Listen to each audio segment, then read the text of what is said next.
বন্ধুগণ, আজকের এই দোয়া মিলাদের প্রধান অতিথি বাংলাদেশ জাতীয়তাবাদী দল বিএনপির জাতীয় নির্বাহী কমিটির অন্যতম সদস্য, দাউদকান্দি মেঘনার গণমানুষের নেতা, সুপ্রিম কোর্টের আপিল ডিভিশনের বিজ্ঞ আইনজীবী ডক্টর খন্দকার ফারুক হোসেন ভাইকে তার বক্তব্য প্রদান করার জন্য আহ্বান জানাচ্ছি।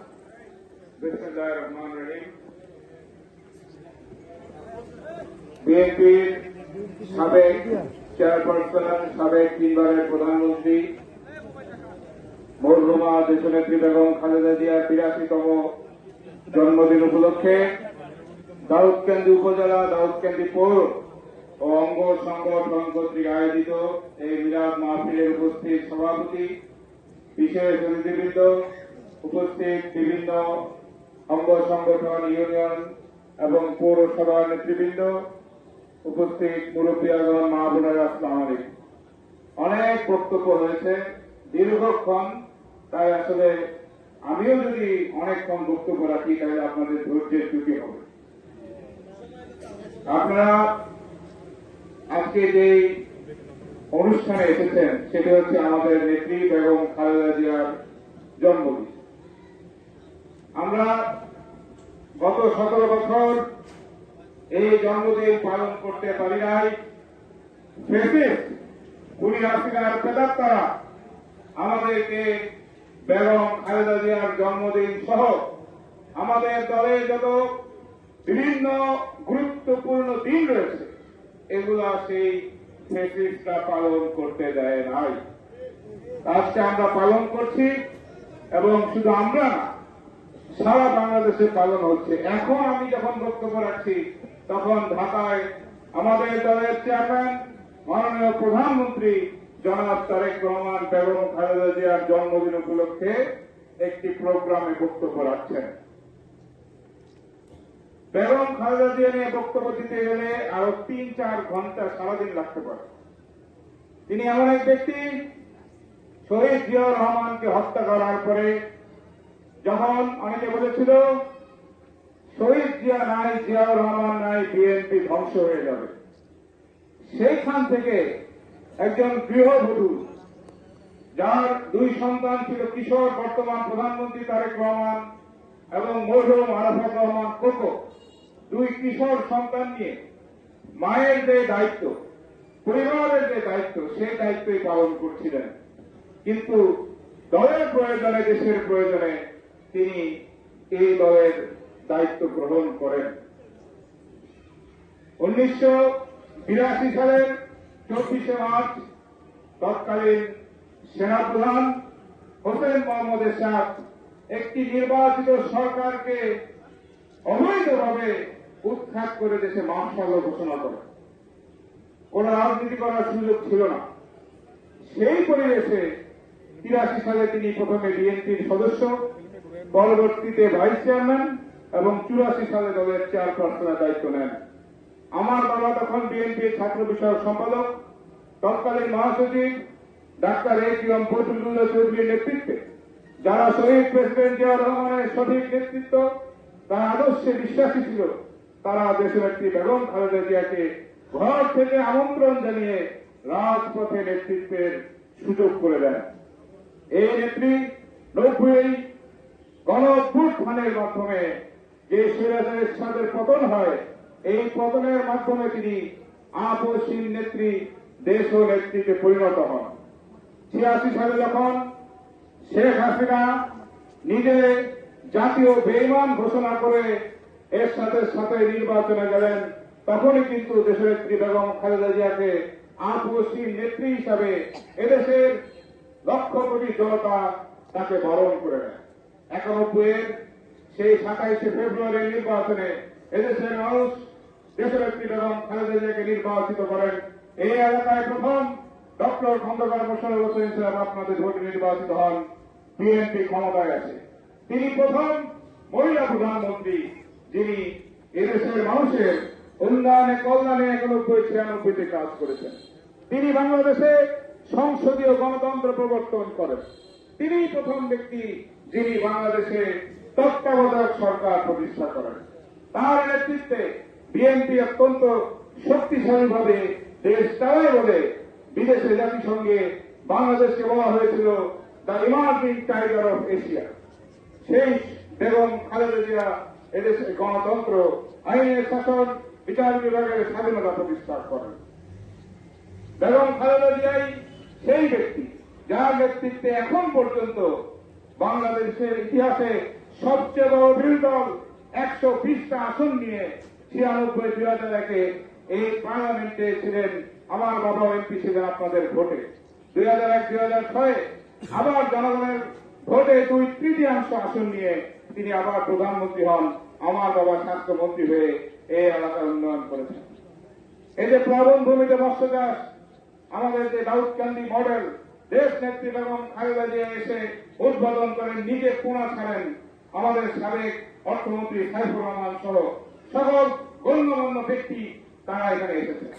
এবং এই দাউদকান্দি মডেল এটি করার জন্য আমার বাবা 2004 সালে স্বর্ণপদক পেয়েছেন। দেশ নেত্রী বেগম খালেদা জিয়ার এটি কৃতিত্ব।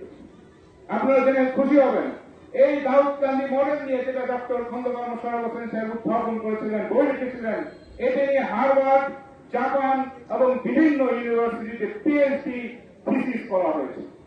এটাও তো বিএনপি এবং দেশনেত্রী বেগম খালেদা জিয়ার অবদান। 111 চক্রান্তে সম্পূর্ণ মিথ্যা বানোয়াট মামলা দিয়ে দেশ নেত্রীকে জেলে রাখা হয়েছিল। আমাদের নেতা বর্তমান প্রধানমন্ত্রী জনাব তারেক রহমানকেও সম্পূর্ণ ভিত্তিহীন মিথ্যা মামলা দিয়ে তাকেও কারাগারে রাখা হয়েছে। আমার বাবা সহ হাজার হাজার নেতা কর্মীরা সেদিন মিথ্যা মামলার শিকার হয়েছে। সেই যে মিথ্যা শুরু, সেই মিথ্যার কিন্তু এই 24-এর গণ অভ্যুত্থান পর্যন্ত চলেছে। এই যে নির্বাচন করেছে 2008-এ, এটা প্রহসনের নির্বাচন ছিল, জনগণে ভোট দেয় নাই। ক্ষমতায় এসেই হাসিনা 2009 সালের 25 ফেব্রুয়ারি 57 জন আমাদের অফিসারকে পিলখানায় সেনা কর্মকর্তাকে হত্যা করেছে। 5ই মে 2013 সালে আমাদের আলেম ওলামাদেরকে 7 হত্যা করেছে। যেই মামলা এখন আন্তর্জাতিক অপরাধ ট্রাইব্যুনালে রয়েছে। আমার বিশ্বাস এই মামলায়ও শেখ হাসিনার ফাঁসি হবে সুনিশ্চিত। গুম করেছে, খুন করেছে, এমন অপরাধ নাই আওয়ামী লীগ করে নাই। আমাদের নেত্রীকে রাজনীতি থেকে শূন্য করার জন্য 8ই ফেব্রুয়ারি 2018 সালে খুনি হাসিনা তার বাসা থেকে, গণভবন থেকে ফরমাইশি রায় দিয়ে বেগম খালেদা জিয়াকে কারাগারে পাঠিয়েছিল। ঢাকা কেন্দ্রীয় কারাগার তখন একটি বাতিল কারাগার। এই কারাগারে কোন কয়েদি আসামি ছিল না, কিন্তু বেগম জিয়াকে সেখানে রেখে দিনে দিনে তাকে অসুস্থ করেছে শেখ হাসিনা। আমাদের নেত্রী যে নিহত, আমাদের নেত্রী যে মারা গেলেন, আমাদের নেত্রী যে 25 ডিসেম্বর 2025 তিনি ইন্তেকাল করলেন। অনেকে বলেছে ডাক্তাররা স্লো পয়জনিং এর মাধ্যমে, খাবারের মধ্যে এমন কিছু পেশানো হয়েছে, আস্তে আস্তে ওনার শরীরের অর্গান গুলো নষ্ট হয়ে যায়। আমি মনে করি আমাদের নেত্রীর এই মৃত্যুর জন্য শেখ হাসিনা দায়ী। শেখ হাসিনার বিরুদ্ধে এই ব্যাপারে যদি তদন্ত হয়, ডাক্তাররা দেখেন কারাগারের সেই সময়ের খাবার পরিবেশন নিয়ে যদি তদন্ত হয়, আমার মনে হয় এটাও বেরিয়ে আসবে। আমাদের নেত্রীকে কিভাবে আপনারা দেখেছেন নির্যাতন করা হয়েছে, নিপীড়ন করা হয়েছে, মামলা দেওয়া হয়েছে, ভিত্তিহীন মামলা দিয়ে আমাদের নেত্রীকে হয়রানি করা হয়েছে। 5ই আগস্টের ছাত্র জনতার গণ অভ্যুত্থানের পরে তিনি মুক্ত হলেন, লন্ডনে চিকিৎসা করলেন। ডাক্তাররা বললেন, এমন অবস্থা করা হয়েছিল যে এখন আসলে চিকিৎসার তেমন কোন ডেভেলপমেন্ট হবে না। তিনি দেশে ফিরে আসলেন এবং আরো অসুস্থ হয়ে তিনি 30 ডিসেম্বর 2025 মৃত্যুবরণ করলেন। আমাদের নেত্রীর এই অবদান চিরস্মরণীয়। তিনি গণতন্ত্রের জন্য, এদেশের মানুষের জন্য, ভোটের অধিকারের জন্য যেই অবদান রেখে গিয়েছেন, কিয়ামত পর্যন্ত যতদিন বাংলাদেশ থাকে, এই দেশনেত্রী বেগম খালেদা জিয়ার এই অবদান এদেশের ইতিহাসে স্মরণাক্ষরে লেখা থাকবে। আমরা আজকের এই দিনে দেশ নেত্রী বেগম খালেদা জিয়ার বিধি আত্মার মাগফিরাত কামনা করি। তিনি নামাজ, রোজা, হজ, যাকাত এদেশের মানুষের কল্যাণে, উন্নয়নে, গণতন্ত্রের জন্য যে ভালো কাজ করেছেন, সকল ভালো কাজকে মহান আল্লাহ তাআলা যেন ইবাদত হিসেবে গণ্য করে আমাদের নেত্রীকে জান্নাতুল ফেরদৌস নসিব করে সে দোয়া করছি। কিছুক্ষণের মধ্যে আগাম দিয়ে দিবে। আমাদের নেত্রীর মৃত্যুর পরে মিলাদও আছে। আপনারা দেখেছেন আমাদের নেতা জনাব তারেক রহমান, তিনি বাংলাদেশে ফিরে এসে বিএনপির হাল ধরেছেন। 12ই ফেব্রুয়ারি নির্বাচনে 54 বছর ইতিহাসে সবচেয়ে অবাধ, সুষ্ঠু ও নিরপেক্ষ নির্বাচনে তিনি এদেশের মানুষের ভোটের মাধ্যমে ক্ষমতায় এসেছেন, প্রধানমন্ত্রী হয়েছেন। আমার বাবা পঞ্চমবারের মতো সংসদ সদস্য হয়েছেন।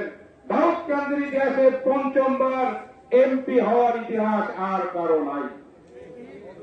আমাদের নেতা তারেক রহমান ফ্যামিলি কার্ড, কৃষক কার্ড, 10,000 টাকার ঋণ মওকুফ, খাল খনন কর্মসূচি সহ যত কর্মসূচিগুলো তিনি প্রতিশ্রুতিগুলো দিয়েছিলেন তার একটি একটি তিনি বাস্তবায়ন করছেন। আগামী দিনে দেশ নেত্রী বেগম খালেদা জিয়ার যেই রাজনীতির যে স্বপ্ন, সেটা বাস্তবায়ন করতে হলে আমাদের নেতা তারেক রহমানের হাতকে শক্তিশালী করতে হবে। আপনারা জানেন বর্তমানে অনেক সমস্যা রয়েছে। একটা সমস্যা বিদ্যুতের সমস্যা। বিদ্যুতের সমস্যা অনেকে ফোন দেয়, বিদ্যুৎ নিয়ে অনেক ধরনের বক্তব্য আছে। আপনারা কিছুটা শুনেছেন যে মাননীয় বিদ্যুৎ মন্ত্রী এবং প্রতিমন্ত্রীর মাধ্যমে আমার ব্যক্তিগত প্রচেষ্টায় দাউদকান্দি এবং মেঘনা অর্থাৎ কুমিল্লা একে 5 মেগাওয়াট অতিরিক্ত বিদ্যুতের বন্দোবস্ত করা হচ্ছে। অনেকে ফোন দিচ্ছেন, অতিরিক্ত বিদ্যুৎ দেওয়ার পরে বিদ্যুতের এই করুণ অবস্থা কেন? আজকে আমি ডিজেএন সাহেবের সাথে কথা বললাম। তিনি বললেন প্রত্যেক দিন দাউদকান্দিতে 15 মেগাওয়াট বিদ্যুতের প্রয়োজন, এভরিডে। প্রত্যেক দিন 15 মেগাওয়াট বিদ্যুৎ যদি আমরা না পাই তাহলে যে কোনো জায়গায় লোডশেডিং হতে পারে। আজকের হিসাব অনুযায়ী আমরা 10 মেগাওয়াট বিদ্যুৎ আমরা ডেইলি ব্যবহার করছি। আগে ছিল 7 মেগাওয়াট বিদ্যুৎ, আর ওই যে 5 মেগাওয়াট বিদ্যুৎ আসছে, এর মধ্যে 3 মেগাওয়াট বিদ্যুৎ দাউদকান্দি, 2 মেগাওয়াট বিদ্যুৎ মেঘনা। অর্থাৎ আগে ছিল 7 মেগাওয়াট বিদ্যুৎ, আরো 3 মেগাওয়াট 10 মেগাওয়াট বিদ্যুৎ লাগে, কিন্তু 15 মেগাওয়াট বিদ্যুৎ। এই 5 মেগাওয়াট বিদ্যুতের অভাবে লোডশেডিং চলছে। আপনারা জানেন এখন বলে কিছুটা ভালো, তবে এর কিছু কারণ রয়েছে। খুনি হাসিনা 15 বছর বিদ্যুতের প্ল্যান তৈরি করে নাই। কুইক রেন্টালের নামে আফগানির সাথে কুইক ভারতে টাকা পাচার করেছে। কোন উন্নয়ন হয় নাই। 15 বছরের পরে 2 বছর অন্তর্বর্তী সরকার কোন পত্র পত্রিকা দেখাইতে পারেন কিনা? এই বাংলাদেশে কোন বিদ্যুতের উন্নয়ন, বিদ্যুতের প্ল্যান্ট করে যায় নাই। কিছু যে আফগানের কিছু অবশিষ্ট বিদ্যুতের ওই কুইক রেন্টালের বিদ্যুতের কারণে আমরা কিছুটা বিদ্যুৎ পেয়েছি। ওনারাও অন্তর্বর্তী সরকারও দিয়েছে, এই কুইক রেন্টাল যেগুলো অবশিষ্ট ছিল এগুলোও চলে গিয়েছে। তাই এসে বলেছে বিএনপি সরকার, বিএনপি সরকারের মাত্র 6 মাস, কিন্তু কেন বিএনপি উৎপাদন করতে পারছে না? আজকে আমি বলতে চাই, কিছুদিন আগে আমাদের নেতা প্রধানমন্ত্রী তারেক রহমান বলেছেন যে এই যে জ্বালানি তেল, এগুলো মালয়েশিয়া এবং জাপান থেকে আনার সিদ্ধান্ত হচ্ছে। কয়লা উৎপাদন করার কাজ চলছে। চীনের সাথে আন্ডারস্ট্যান্ডিং এর মাধ্যমে গ্যাস উৎপাদন করার জন্য কাজ চলছে। এগুলো মোটামুটি 5-6 মাসের কাজ। এগুলো করলে যেহেতু আমাদের ইচ্ছা আছে, আমরা জনগণের কাছে কমিটেড, তাহলে আমি বিশ্বাস করি আগামী 6 মাসের পর থেকে যে বিদ্যুৎ ভালো হবে, সেটা মোটামুটি 5 বছর এই বিদ্যুতের সমস্যা হবে না। আরেকটা হচ্ছে গ্যাসের সমস্যা। আজকে আমি গ্যাসের যিনি দাউদকান্দি গরিপুরে বসেন তার সাথে কথা বললাম। কিছুদিন আগে বুধবার থেকে ওই যে বাঁকড়াবাদের কি পাইপ লাইনে যে গ্যাসের লাইনে সমস্যা হয়েছিল, ইতিমধ্যে তাদেরকে আজকে আমাদের যিনি গ্যাসের অফিসার জানালেন ইতিমধ্যে নির্দেশ এসেছে, হয়তো আজকে অথবা আগামীকাল থেকে আবার আগের মতো গ্যাসের সরবরাহ শুরু হবে। এই সমস্যাগুলো আছে, এগুলো সমাধান করার জন্য আমরা চেষ্টা করছি।